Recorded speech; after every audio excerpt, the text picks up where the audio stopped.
مصر میں سلطان صلاح الدین ایوبی کی حکومت تھی۔ ایک دن حسب معمول شاہی دربار لگا ہوا تھا اور سلطان رعایا کے مسائل سن کر انصاف کے مطابق فیصلے کر رہے تھے۔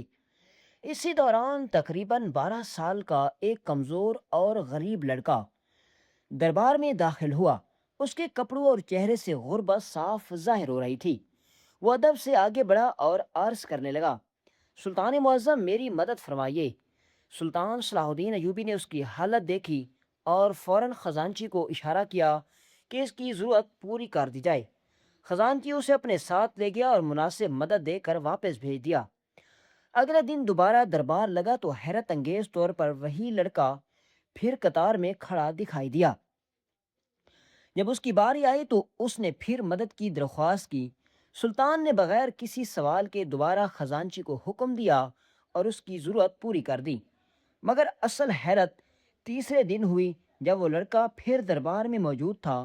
روزانہ سینکڑوں لوگ سلطان کے سامنے آتے تھے، لیکن نہ جانے کیوں اس لڑکے کا چہرہ سلطان کے ذہن میں محفوظ ہو چکا تھا۔ انہوں نے اسے قریب بلا کر پوچھا: بیٹا، تم مسلسل 3 دن سے یہاں آ رہے ہو، کیا خزانچی تمہاری ضرورت پوری نہیں کرتا؟ لڑکے نے عاجزی سے جواب دیا: حضور، خزانچی میری مدد کرتا ہے اور میری حاجت پوری ہو جاتی ہے۔ یہ جواب سن کر سلطان مزید حیران ہوئے، کیونکہ اگر اس کی ضرورت پوری ہو رہی تھی تو پھر وہ روز دربار کیوں آتا تھا؟ بہرحال انہوں نے ایک بار پھر خزانچی کو اشارہ کیا اور لڑکا حسب معمول مدد لے کر واپس چلا گیا۔ دربار ختم ہونے کے بعد خزانچی سلطان کے پاس آیا اور بولا: حضور، ایک بات کئی دنوں سے مجھے حیران کر رہی ہے۔ سلطان نے پوچھا: کیا اس لڑکے کی وجہ؟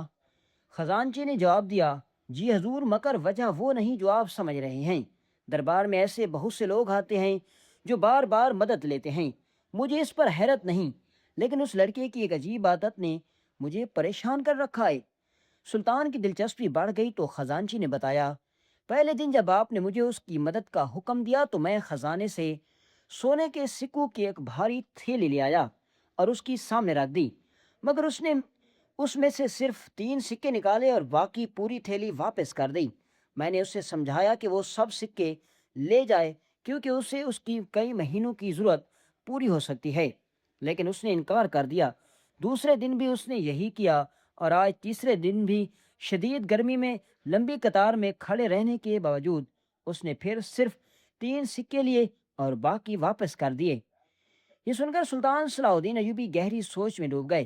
انہیں سمجھ نہیں آ رہی تھی کہ ایک عجیب غریب بچہ جو واضح طور پر ضرورت مند تھا، آخر اتنی بڑی مدد لینے سے انکار کیوں کر دیتا ہے۔ اس رات بھی سلطان کے ذہن میں بار بار اسی لڑکے کا خیال آتا رہا۔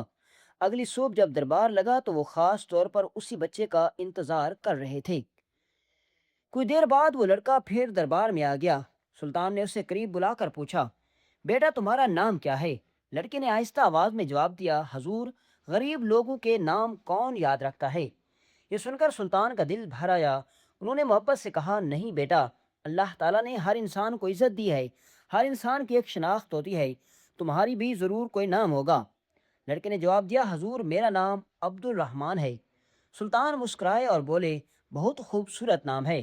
پھر انہوں نے اصل سوال کیا: عبد الرحمن، تم روز یہاں آتے ہو اور جب تم سونے کے بہت سارے سکے دیے جاتے ہیں تو تم صرف 3 ہی سکے کیوں لیتے ہو؟ اگر تم پہلے دن ہی زیادہ سکے لے لیتے تو کئی دنوں تک دوبارہ تمہیں یہاں آنے کی ضرورت نہ پڑتی۔ عبد الرحمن نے نظریں جھکا لیں اور چند لمحوں کی خاموشی کے بعد بولا: حضور، یہ ایک راز ہے اور اس کے بارے میں کچھ نہیں بتا سکتا۔ سلطان نے نرمی سے جواب دیا: اگر تم نہیں بتانا چاہتے تو میں تمہیں مجبور نہیں کروں گا۔ پھر اسے حسب معمول خزانچی کے پاس بھیج دیا گیا۔ خزانچی نے اس کے سامنے ایک بار پھر سونے کے سکوں سے بھری تھیلی رکھی، مگر عبد الرحمن نے پھر 3 سکے اٹھائے، باقی واپس کیے اور خاموشی سے دربار سے نکل گیا۔ اب سلطان کا تجسس حد سے بڑھ چکا تھا۔ انہوں نے فیصلہ کیا کہ اس راز کو خود اپنی آنکھوں سے دیکھیں گے۔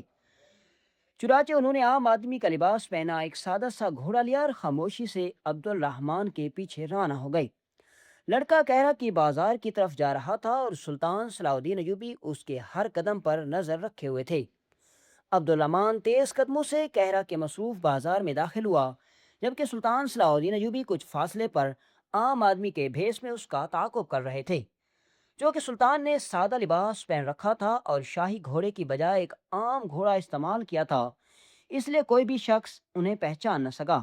عبد الرحمن سیدھا ایک تندور والے کے پاس پہنچا اور اس سے 3 روٹیاں، تھوڑا سا سالن اور چند کباب خرید لیے۔ اس نے 2 سونے کے سکے تندور والے کو دیے اور کھانا لے کر آگے بڑھ گیا۔ یہ منظر دیکھ کر سلطان مزید حیران ہوئے۔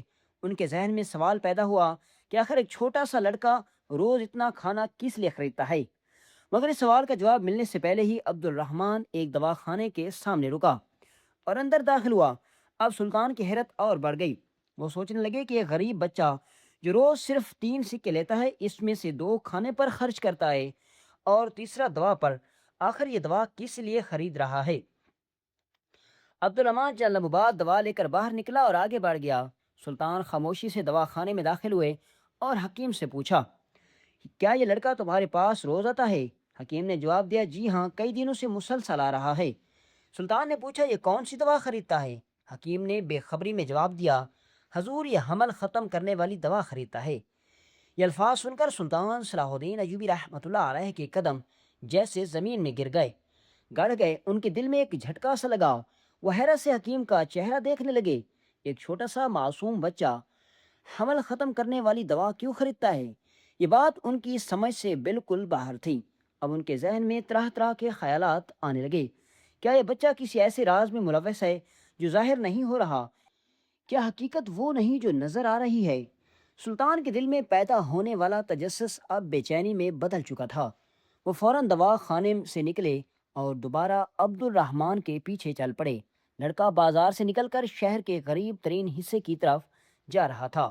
کچھ دیر بعد وہ کچی آبادی میں داخل ہوا جہاں ٹوٹی ہوئی دیواریں، خستہ حال جھونپڑیاں اور غربت کی دردناک تصویریں ہر طرف نظر آ رہی تھیں۔ عبد الرحمن ایک ایسی جھونپڑی کے سامنے جا کر رکا جسے دیکھ کر یوں لگتا تھا جیسے وہ کسی بھی وقت گر جائے گی۔ اس کی دیواریں ٹوٹی ہوئی تھیں، چھت جگہ جگہ سے اکھڑی ہوئی تھی اور دروازہ بھی بمشکل اپنی جگہ قائم تھا۔ سلطان نے کچھ فاصلے پر ایک درخت کے ساتھ اپنا گھوڑا باندھا اور آہستہ آہستہ جھونپڑی کے قریب پہنچ گئے۔ ابھی وہ دروازے تک پہنچے ہی تھے کہ اندر سے عبد الرحمن کی آواز سنائی دی، باجی یہ دوا کھا لیجئے، اللہ تعالی ہم پر رحم فرمائے گا اور آپ کی مصیبت ختم ہو جائے گی۔ یہ الفاظ سنتے ہی سلطان کے ذہن میں فوراً وہی بات آئی جو حکیم نے بتائی تھی۔ ان کے دل میں شدید غصہ پیدا ہوا۔ انہیں گمان ہوا کہ شاید اس لڑکے کی بہن نے کوئی سنگین گناہ کیا ہے اور اب اس کا نتیجہ چھپانے کے لیے یہ بچہ روز محل جا کر مدد حاصل کرتا ہے۔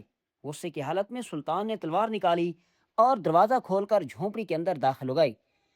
اچانک ایک اجنبی شخص کو تلوار کے ساتھ اندر آتے دیکھ کر عبد الرحمن، اس کی بوڑھی ماں اور اس کی جوان بہن خوفزدہ ہو گئے۔ سلطان نے تلوار اس لڑکی کے قریب کرتے ہوئے سخت لہجے میں کہا، سچ بتاؤ تمہارا بھائی روز محل جاتا ہے، سلطان سے مدد لیتا ہے، 2 سکوں سے کھانا خریدتا ہے اور 1 سکے سے حمل ختم کرنے والی دوا، آخر یہ سب کیا ہے؟ کیا تم نے کوئی ایسا گناہ کیا جسے اب چھپانے کی کوشش کی جا رہی ہے؟ کیا تم جانتی نہیں کہ ایک بے گناہ جان کو ختم کرنا کتنا بڑا جرم ہے، اور تم اپنے چھوٹے بھائی کو بھی اس کام میں شریک کر رہی ہو؟ سلطان کے سوالات سن کر لڑکی کی آنکھوں میں آنسو آ گئے۔ وہ کانپتی ہوئی آواز میں بولی، اے مسافر، حقیقت وہ نہیں جو آپ سمجھ رہے ہیں۔ سلطان نے کہا، تو پھر سچ بتاؤ اصل معاملہ کیا ہے؟ لڑکی نے گہرا سانس لیا اور روتے ہوئے بولی، چند ماہ پہلے ہمارے والد کا انتقال ہو گیا، وہی ہمارے گھر کا سہارا تھے۔ ان کے بعد ہم بالکل بے آسرا ہو گئے۔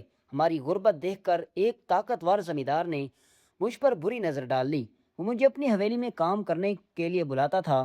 وہ کہتا تھا کہ مجھے اچھی تنخواہ دے گا اور میرے بھائی عبد الرحمن کو مدرسے میں پڑھائے گا، مگر ہم جانتے تھے کہ اس کے ارادے درست نہیں۔ میں نے اور میری ماں نے اس کی پیشکش ٹھکرا دی۔ لڑکی کی آواز راندھ گئی۔ اس نے آنسو صاف کیے اور پھر بولی، ہمارا انکار اسے یہ برداشت نہ ہوا۔ ایک رات وہ چند آدمیوں کے ساتھ ہماری جھونپڑی میں داخل ہوا۔ اس نے میری بوڑھی ماں اور چھوٹے بھائی کے سامنے میری عزت لوٹ لی۔ اس رات ہماری زندگی تباہ ہو گئی۔ میرے پاس کوئی باپ نہیں تھا جو میرا ساتھ دیتا، کوئی بھائی نہیں تھا جو اس ظالم کا مقابلہ کرتا۔ اگر ہم عدالتوں کے چکر لگاتے تو شاید ہماری باقی عزت بھی لوگوں کے درمیان رسوا ہو جاتی۔ کچھ عرصے بعد مجھے یقین ہو گیا کہ میرے پیٹ میں اسی ظالم کا بچہ پڑ رہا ہے۔ یہ کہتے کہتے لڑکی پھوٹ پھوٹ کر رونے لگی۔ عبد الرحمن بھی سر جھکائے کھڑا تھا اور اس کی آنکھوں سے آنسو بہ رہے تھے۔ لڑکی نے مزید کہا، تب سے میرا بھائی روز محل جاتا ہے۔ سلطان جب بھی مدد بھیجتے ہیں تو یہ صرف اتنے ہی سکے لیتا ہے جتنی ضرورت ہوتی ہے۔ 2 سکوں سے ہمارے لیے کھانا خریدتا ہے اور 1 سکے سے دوا۔ اگر یہ چاہتا تو زیادہ سکے بھی لے سکتا تھا، مگر یہ کہتا ہے کہ ضرورت سے زیادہ لینا امانت میں خیانت کے برابر ہے۔ یہ الفاظ سنتے ہی سلطان صلاح الدین ایوبی پر جیسے بجلی گر گئی۔ جس عورت کو وہ چند لمحے پہلے گناہ گار سمجھ رہے تھے، وہ در حقیقت ظلم کا شکار ایک مظلوم لڑکی تھی۔ جس لڑکی پر انہیں شک ہو رہا تھا، وہ تو امانت اور دیانت کی ایسی مثال تھا کہ شدید امانت اور دیانت کی غربت کے باوجود صرف اتنا ہی لیتا تھا جتنی ضرورت ہوتی تھی۔ سلطان کو اپنے دل میں شرمندگی محسوس ہوئی۔ انہوں نے سوچا کہ میری حکومت میں ایک مظلوم خاندان اتنے بڑے ظلم کا شکار ہو گیا اور مجھے اس کی خبر تک نہ ہو سکی۔ پھر انہوں نے لڑکی سے پوچھا، تم یا تمہارا بھائی میرے دربار میں آ کر انصاف کیوں نہیں مانگتے تھے؟ لڑکی نے ایسا جواب دیا جس نے سلطان کے دل کو ہلا کر رکھ دیا۔ اس نے کہا، اے مسافر، ہمارا سلطان پہلے ہی اپنی رعایا اور دشمنوں کی فکر میں مصروف رہتا ہے۔ وہ پوری امت کی حفاظت کرتا ہے اور میں اپنی تکلیف سنا کر اس کے بوجھ میں مزید اضافہ نہیں کرنا چاہتی۔ یہ جواب سن کر سلطان کی آنکھیں نم ہو گئیں اور اب وہ مزید خاموش نہ رہ سکے۔ بالکل، انجام میں اپنی طرف کوئی تبدیلی نہیں ہونی چاہیے۔ اب سن کر سلطان صلاح الدین ایوبی رحمۃ اللہ علیہ کی آنکھیں نم ہو گئیں۔ وہ چند لمحے خاموش کھڑے رہے، پھر انہوں نے گہرا سانس لیا اور فرمایا، میں تم سے شرمندہ ہوں کیونکہ میں ہی سلطان صلاح الدین ایوبی ہوں۔ یہ الفاظ سنتے ہی لڑکی کے چہرے کا رنگ اڑ گیا۔ عبد الرحمن خوفزدہ ہو کر چند قدم پیچھے ہٹ گیا، جبکہ بوڑھی ماں حیرت سے سلطان کو دیکھنے لگی۔